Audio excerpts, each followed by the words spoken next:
Assalamualaikum warahmatullahi wabarakatuh. Selamat datang kembali di video pembelajaran mata kuliah Energi Terbarukan Program D3 Teknik Listrik Politeknik Negeri Cilacap. Oke, kemarin kita sudah membahas tentang beberapa poin-poin energi baru.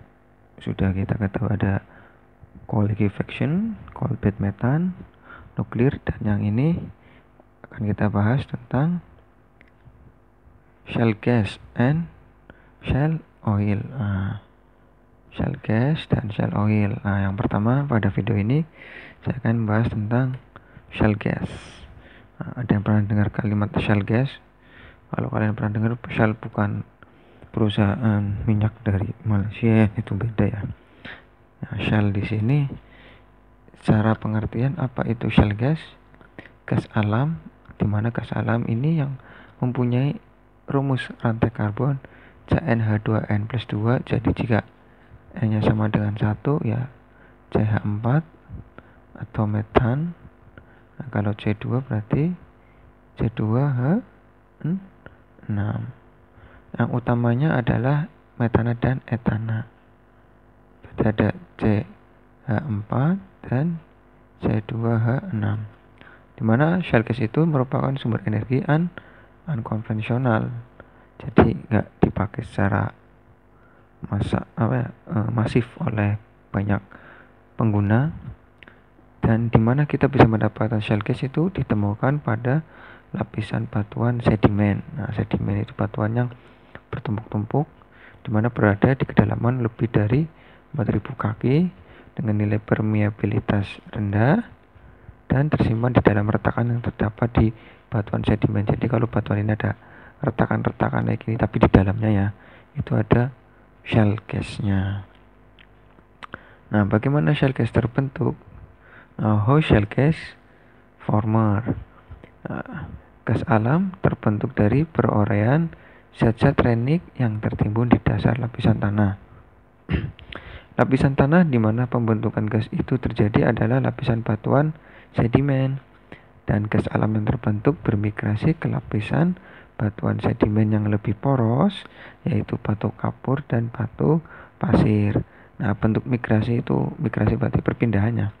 Perpindahan lapisan batuan itu membentuk sumber gas alam konvensional. Gas alam yang masih tersisa di dalam retakan itu di shale itu kayak celah-celah setelah migrasi tersebut disebut shale gas, di mana shale gas merupakan sumber energi konvensional. Jadi kalau menemukan gas di dalam batuan yang sedimen berlapis, itu ada retakan-retakan kayak gini, celah-celah. Ini shale gas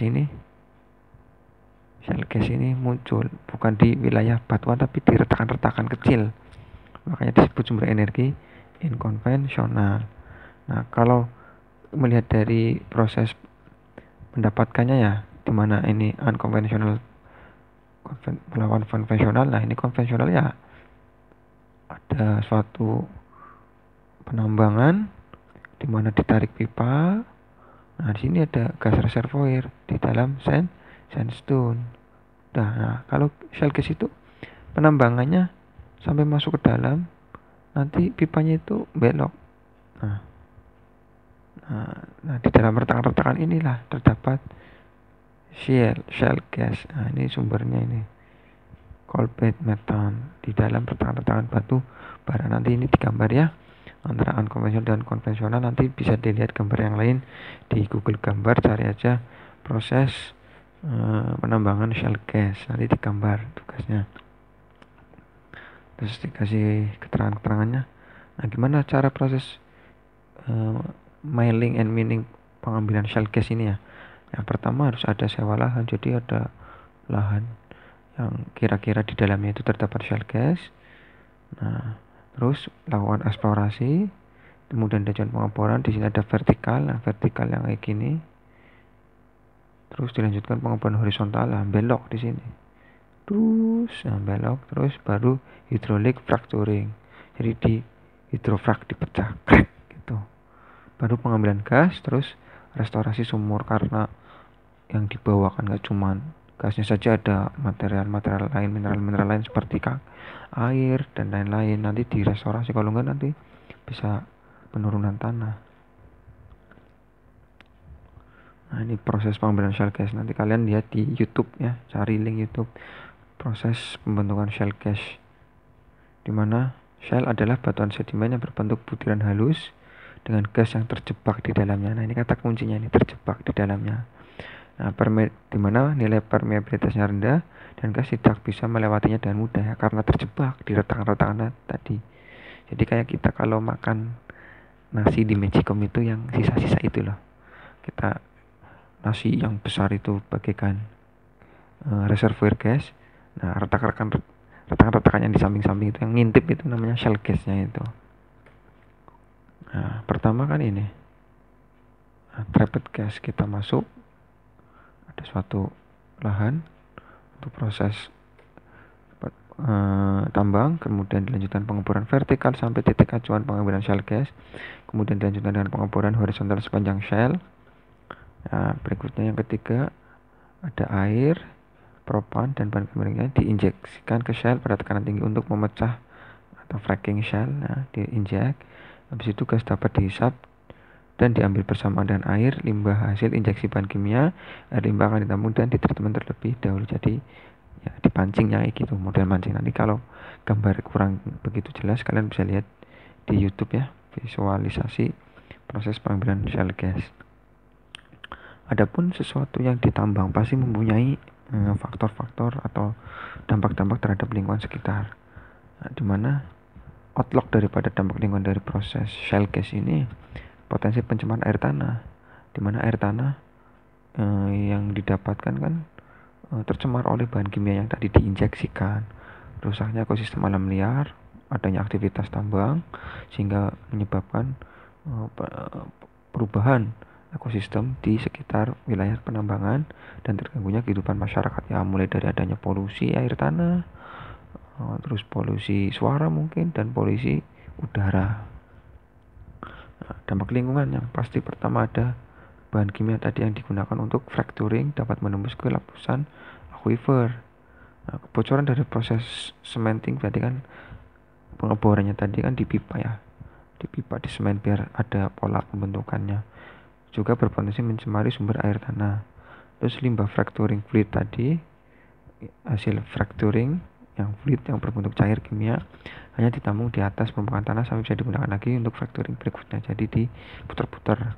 Nah, penyimpanan ini kan berpotensi mencemari warga sekitar apabila tidak disimpan dengan isolasi yang baik. Namanya bahan kimia ya, ada trembelannya, mulai dari polusi udara maupun mengandung racun atau zat radioaktif kan kita nggak tahu.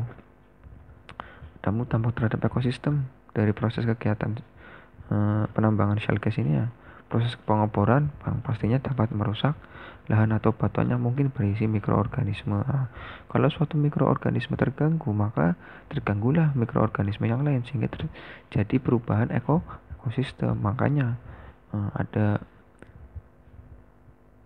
penilaian atau daripada munculnya virus-virus baru ya akibat ada mikroorganisme yang muncul akibat kerusakan alam. Jadi virus itu aslinya ada yang tertahan di dalam tanah maupun di dalam air, cuma karena ada proses kerusakan virus itu muncul sehingga malah ketika mengenai manusia menjadi berbahaya. Dan hilangnya salah satu organisme, nah ini bahaya, ini dapat mengaruhi keseimbangan ekosistem, ini paling bahaya.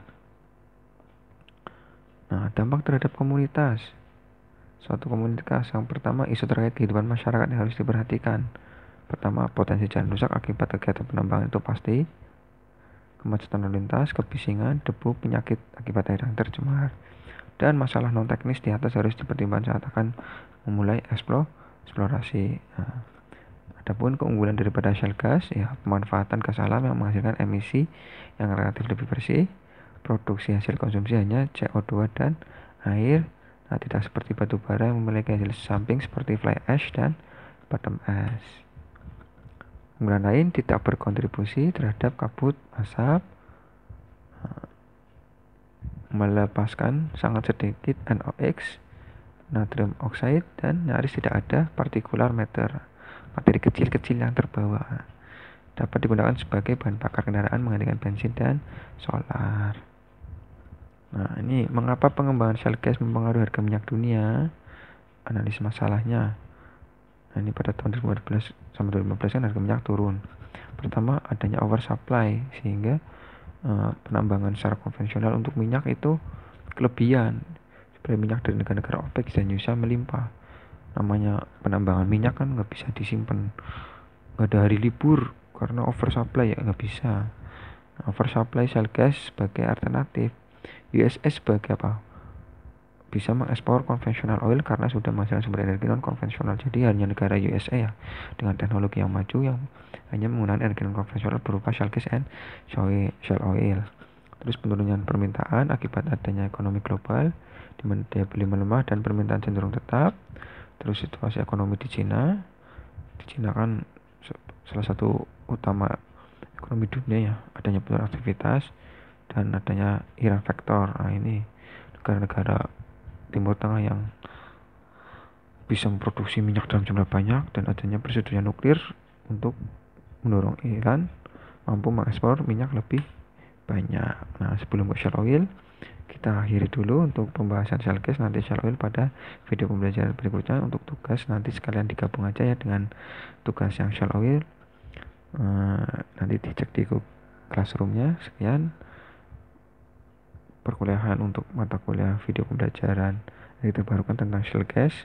Nanti ada pertanyaan bisa ditanya di kolom komentar. Mohon maaf kalau ada salah kata. Wassalamualaikum warahmatullahi wabarakatuh.